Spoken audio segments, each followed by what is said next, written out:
Good morning. This is Mark Soderberg with ADM Investor Services with your early morning ag outlook for Tuesday, January the 16th.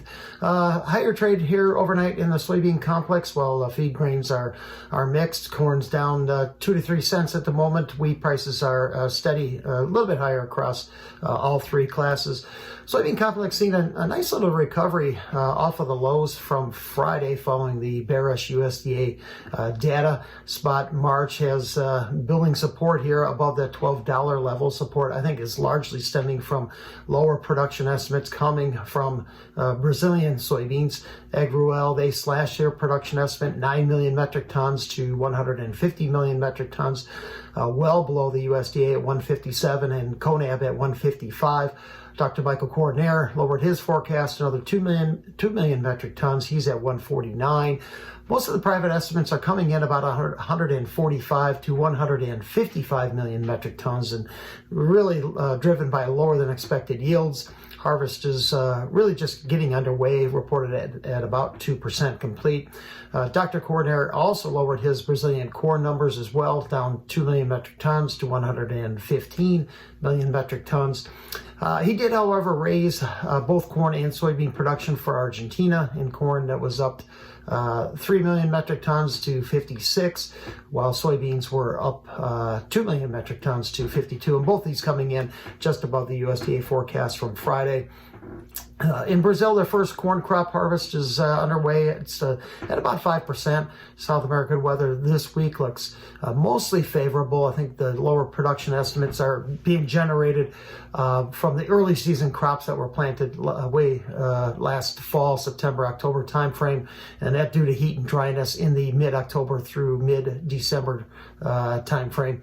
So the CFTC also came out on Friday afternoon. It showed money managers just continuing to pile up on the short side in the ag space, selling another 74,000 contracts last week. This extended their short position to just over 390,000 contracts. That's the largest since the spring of 2019. The corn short position has now swelled to just over 230,000 contracts. That's the largest since June of 20. Speculative traders were net sellers in the soybean complex for the 7th consecutive week, and that extended their short position there. The net to about 67,000 contracts, and that's the largest since Feb of 20. We get NOPA crush out here later this morning, 11 a.m. Central Standard Time. Expected to show a record amount of beans crushed by NOPA members at about 193 million bushels. That would top the previous record from last October of 190. Look for a slight bump up in oil stocks as a result of the big crush numbers. So far in the past 3 weeks, it's been reported about 1.3 million metric tons of ag goods have been rerouted. 1.3 million metric tons of ag goods on ocean vessels been rerouted to avoid the Suez Canal area, hopes of avoiding potential conflict with Houthi rebels, obviously adding to the costs of transport. Bitter cold here in the Midwest over the weekend, and the Plain States likely did not have a big impact on the U.S. winter wheat crop, particularly in the areas in the southern plains, the higher producing areas where it had a little bit better snow cover. Perhaps a little bit of damage here in the northwestern areas.